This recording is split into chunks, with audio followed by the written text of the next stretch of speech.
அதை ரிவ்யூ பண்ண போகிறோம். ஸோ டே 39 பொறுத்த வரைக்குமே பார்த்தோம் அப்படின்னா ஒரு பக்கத்தில் ராணுடைய பர்ஃபார்மன்ஸ் இருக்கு இல்லையா, அந்த ஓவர் ஆக்டிங் அப்படின்றது வந்துட்டு அருணையாக இருந்தாலும் சரி, இன்னொரு பக்கத்தில் பார்த்தோம் அப்படின்னா ஜெஃப்ரி இருக்கார் இல்லையா, ஜெஃப்ரியாவாக இருந்தாலும் சரி உச்சக்கட்ட கோபத்துக்கு கொண்டு போய் நிப்பாட்டியிருக்கு அப்படின்னு தான் சொல்லணும். ஸோ ராணுவை பொறுத்த வரைக்குமே பார்த்தோம் அப்படின்னா ஃபர்ஸ்ட் டேலேருந்தே அவர்கிட்ட சொன்ன விஷயம் என்னன்னா ஒவ்வொருத்தருக்கும் ஒரு கேரக்டர் டிஃபைன் அப்படின்றத வந்துட்டு கொடுத்துட்டாங்க. அதெல்லாம் வந்துட்டு ஓகே தான். அந்த கேரக்டரில் நடிக்கிறது அப்படின்றது வந்துட்டு ஓகே தான். எல்லாருமே அந்த கேரக்டர் படி தான் இருக்காங்க. பட் இருந்தாலும் நீங்கள் அந்த கேரக்டரை ஓவர் ஷேடோ பண்ணுறது இருக்கு இல்லையா, அந்த கேரக்டராகவே நான் எல்லா இடத்துலையுமே நிற்பேன், எப்பயுமே நான் கீழ்ப்படிய மாட்டேன் அப்படின்றது வந்துட்டு பார்த்தோம் அப்படின்னா ஒரு மாதிரி இருக்குது. அதை மாற்றிக்கங்க அப்படின்னு சொல்லிட்டு அருண் இருக்கார் இல்லையா, அவரை தனியாக கூப்பிட்டு அட்வைஸ் பண்ணுறதா இருந்தாலும் சரி, இல்லை பொதுவில் வச்சு சொல்கிறதா இருந்தாலும் சரி, அதை தொடர்ந்து சொல்லிக்கிட்டே தான் இருந்தார். பட் ராணுவ வந்துட்டு பார்த்தோம் அப்படின்னா அதில் காதில் வாங்கிக்க மாட்டாரு அப்படின்னு தான் சொல்லணும். பட் இதில் ராணுவுக்கு ஒரு நல்லது இருக்குது அப்படின்னு சொல்லலாம். ஏன்னா லாஸ்ட் வீக் வரைக்குமே பார்த்தோம் அப்படின்னா ராணுவ எங்கே இருக்காரு அப்படின்னு சொல்லி தேட வேண்டியதாக இருந்துச்சு. பட் இந்த ஒரு டாஸ்க்கை பயன்படுத்தி பார்த்தோம் அப்படின்னா உள்ளே இருக்கிறவங்க வந்துட்டு அவரை நெகட்டிவாக சொன்னாலும் கூட ராணுவ வந்துட்டு அவருடைய ஓப்பன் அப்புக்காக இந்த டாஸ்க் இருக்கு இல்லையா, அதை கரெக்டாக யூஸ் பண்ணியிருக்காரு அப்படின்னே சொல்லலாம். பட் அவருடைய இந்த ஓப்பன் அப் அந்த தருணம் இருக்கு இல்லையா, அது வந்துட்டு பார்த்தோம் அப்படின்னா அருணுக்காக இருந்தாலும் சரி, இல்லை ஜெஃப்ரிக்காக இருந்தாலும் சரி, இல்லை ஸ்டாஃப்ஸ் அதாவது ஸ்கூல் மேனேஜ்மெண்ட்டில் இருந்த ஸ்டாஃப்ஸ் இருக்காங்க இல்லையா, எல்லாத்துக்குமே பார்த்தோம் அப்படின்னா உச்சக்கட்ட கோபம் அப்படின்றத கிளப்பி விட்டுருக்கு அப்படின்னு தான் சொல்லணும். ஸோ ராணுவனுடைய ஓப்பன் அப் அப்படின்றது அவருக்கு பாசிட்டிவாகவும் உள்ளே இருக்கக்கூடிய மேனேஜ்மெண்ட் இருக்காங்க இல்லையா அவங்களுக்கு வந்துட்டு பார்த்தோம் அப்படின்னா நெகட்டிவாகவும் மாறி இருக்கு. இன்னும் கொஞ்சம் கூட பார்த்தோம் அப்படின்னா அவர் இந்த கேம் அப்படின்றத புரிஞ்சுக்கிட்டு விளையாடி இருந்தாரு அப்படின்ற பட்சத்தில் இன்னும் நல்லா இருந்திருக்கும் அப்படின்னே சொல்லலாம். ஸோ சரியோ தப்போ அவர் வெளியே தெரிஞ்சிருக்காரு அப்படின்றது இருக்கு இல்லையா, அது வந்துட்டு பார்த்தோம் அப்படின்னா அவருக்கான ப்ளஸ்ஸாக தான் நம்ம பார்க்கணும் அப்படின்னு சொல்லலாம். ஸோ ரெண்டாவது விஷயத்தை பொறுத்த வரைக்குமே பார்த்தோம் அப்படின்னா இந்த லெட்டர் எழுதுங்க அப்படின்னு சொல்லியிருந்தாங்க.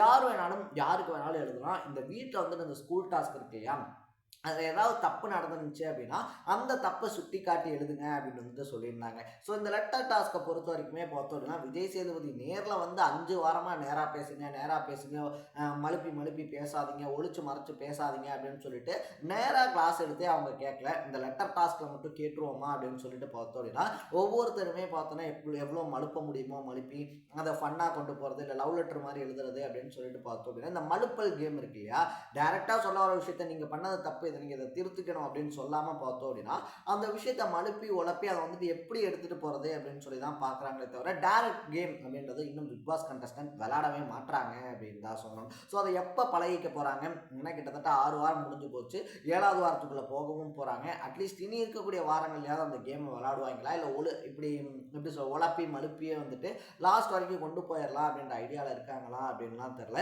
ஒவ்வொரு டாஸ்க்குமே கொடுக்கறது பார்த்தோம் அப்படின்னா நேராக பேசுங்க, ஓப்பனை பாருங்க அப்படின்ற தான். பட் அந்த டாஸ்க்கை பார்த்தோம் அப்படின்னா இவங்க ஒளிச்சு மறைச்சு விளாண்டு எல்லா டாஸ்கையுமே இன்ட்ரெஸ்ட் இல்லாமல் கொண்டு போகிறாங்க அப்படின்னு தான் சொல்லணும். ஆனால் நேற்று டேல வந்துட்டு உருப்படியாக நடந்த ஒரு விஷயம் அப்படின்னு சொல்லி பார்த்தோம் அப்படின்னா சிவாவினுடைய பர்ஃபார்மன்ஸ் இருக்கு இல்லையா.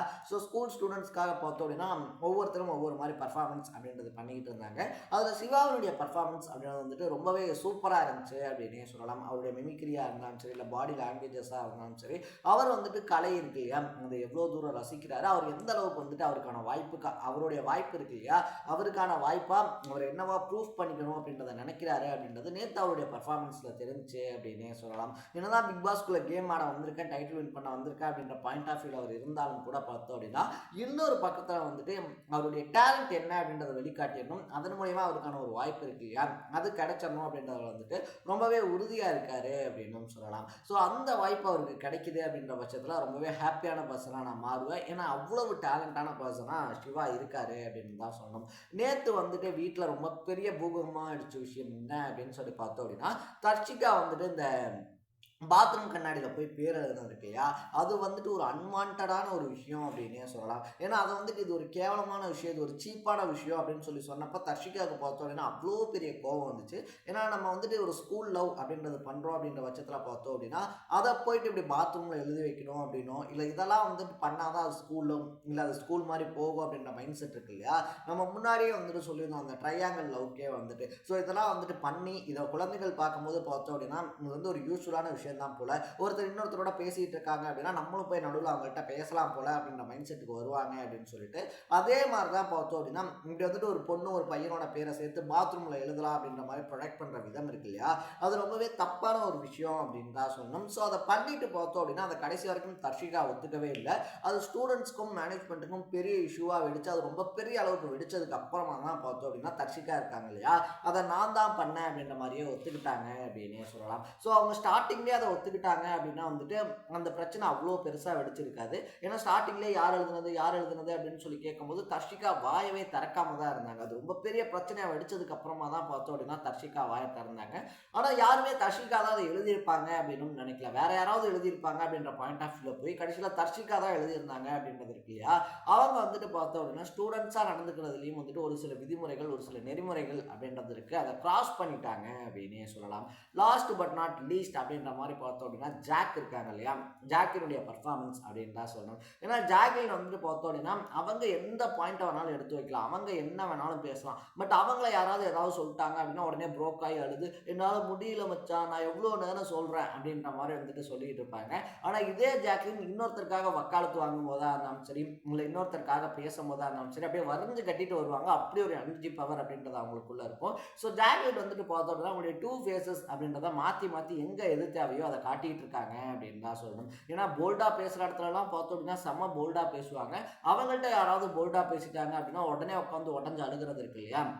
ஏன்னா தீபக்கு வந்துட்டு அந்த மாரல் கிளாஸ்ல பார்த்தோம் அப்படின்னா அவங்களுக்கு முன்னாடி இருந்த வெஞ்சன்ஸ் அப்படின்றது தான் மாரல்குள்ள வச்சு சொல்லியிருந்தாங்க. அது தீபக் மட்டும் கிடையாது, சௌந்தர்யாவாக இருந்தாலும் சரி, முத்துக்குமரனாக இருந்தாலும் சரி, அந்த மாரல் கிளாஸ் ஃபுல்லாகவே பார்த்தோம் அப்படின்னா ஓவராலாக ஸ்டூடெண்ட்ஸ்க்கு மாரல் சொல்ல சொன்னால் ஒவ்வொருத்தருக்கூடையும் அவங்களுக்கு இருந்த பர்சனல் ப்ராப்ளத்தை வச்சு மாரல் அப்படின்ட்டு சொல்லிக்கிட்டு இருந்தாங்க.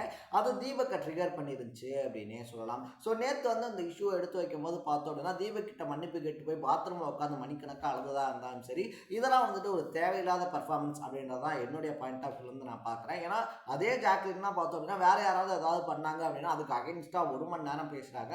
ஒவ்வொருத்தரையாக கூப்பிட்டு முத்துக்குமரனை கூப்பிட்டா இருந்தாலும் சரி, இல்லை ஒவ்வொருத்தரையாக கூப்பிட்டு அவங்க எக்ஸ்பிளைன் பண்ணிக்கிட்டே இருக்கு இல்லையா, என் கேரக்டர் இதுதான் நான் அப்படி இல்லை, என் கேரக்டர் தான் நான் அப்படி இல்லை அப்படின்னு சொல்லிட்டு அவங்க எக்ஸ்பிளைன் பண்ணிட்டே இருந்தாங்க அப்படின்னா இந்த சீசன் ஃபுல்லாக அவங்க எக்ஸ்பிளைன் பண்ணிகிட்டே இருக்க வேண்டியதுதான். அதை தாண்டி வேற ஒன்றும் நடக்க போகிறதில்ல. ஸோ அதையாவது ஜாக்லின் புரிஞ்சுக்கிட்டு கேம் விளாட்றாங்க அப்படின்ற பட்சத்தில் பார்க்குறதுக்கு கொஞ்சம் இன்ட்ரெஸ்ட்டாக இருக்கும் அப்படின்றது தான் என்னுடைய பாயிண்ட் ஆஃப் வியூ அப்படின்னே சொல்லலாம். லாஸ்ட்டில் பார்த்தோம் அப்படின்னா டாப் 3 ஒஸ்ட் 3 அப்படின்னு சொல்லி பிரிச்சிருந்தாங்க. அதில் ஸ்டூடெண்ட்ஸில் டாப் 3ல பார்த்தோம் அப்படின்னா Muthukumaran first, Sachana second, Rayan third வந்திருந்தாங்க அப்படின்னே சொல்லலாம். ஸோ என்னை பொறுத்த வரைக்குமே பார்த்தோம் அப்படின்னா ஃபர்ஸ்ட் 2 பிளேசஸ் கூட ஓகே, பட் ரயானுக்கு தேர்டு பிளேஸ் கொடுத்தது அப்படின்றது இருக்கு இல்லையா, அவர் என்ன பெருசாக செஞ்சார் அப்படின்றது எனக்கு பர்சனலாக தெரியவே இல்லை. அவருடைய கேரக்டருக்கு ஏற்ற மாதிரியும் அவர் பெருசாக எதுவும் பண்ணலை அப்படின்னு தான் சொல்லணும். முத்துக்குமரன் சாச்சனா கூட ஸ்டூடெண்ட்ஸ்க்கான அந்த ஸ்டாண்டர்ட் அப்படின்றதுல அமைதியாக பர்ஃபார்மன்ஸ் அப்படின்றது பண்ணாங்க. ஒஸ்ட் 3ல பார்த்தோம் அப்படின்னா நம்ம எக்ஸ்பெக்ட் பண்ண மாதிரி அருண் இருக்கார் இல்லையா, அருணா இருந்தாலும் சரி, ஆர்ணவா இருந்தாலும் சரி, ரியாவா இருந்தாலும் சரி, இவங்க 3 பேருமே வந்திருக்காங்க. இவங்க 3 பேருமே அதுக்கு டிசர்வ் அப்படின்னு கூட சொல்லலாம். ஏன்னா அந்த அளவுக்கு பிரச்சனைகள் குழப்பங்கள் அப்படின்றத தொடர்ந்து பண்ணிக்கிட்டே இருந்தாங்க. So top 3 best 3 best 3 worst 3 அப்படின்றதோட பார்த்தோம் அப்படின்னா நேற்று அந்த ஸ்கூல் டாஸ்க் அப்படின்றது முடிஞ்சிருக்கு. ஸோ ஒவ்வொருத்தருக்கு மேலே வச்சு பல வெஞ்சன்ஸ் அப்படின்ற இந்த ஸ்கூல் டாஸ்கில் காமிச்சிருக்கிறதுனால இனி வரக்கூடிய நாட்கள் நார்மலாக எப்படி போகுது அப்படின்றத நம்ம வெயிட் பண்ணி தான் பார்க்கணும். ஸோ இந்த ஸ்கூல் டாஸ்கில் உங்களுக்கு எந்த ஸ்டூடெண்ட்டையும் எந்த டீச்சரையும் ரொம்ப பிடிச்சிருந்துச்சு அப்படின்றத கமெண்ட்டில் போட்டு இதே மாதிரி 100 டேஸ்க்கான அப்டேட்ஸ் ப்ளஸ் ரிவ்யூஸை தொடர்ந்து பார்க்கணும் அப்படின்னு ஆசைப்பட்டீங்கன்னா மறக்காமல் சேனலை சப்ஸ்கிரைப் பண்ணிக்கோங்க. நாளைக்கு டே 40 ரிவ்யூவோட சந்திக்கலாம். Tata, bye by.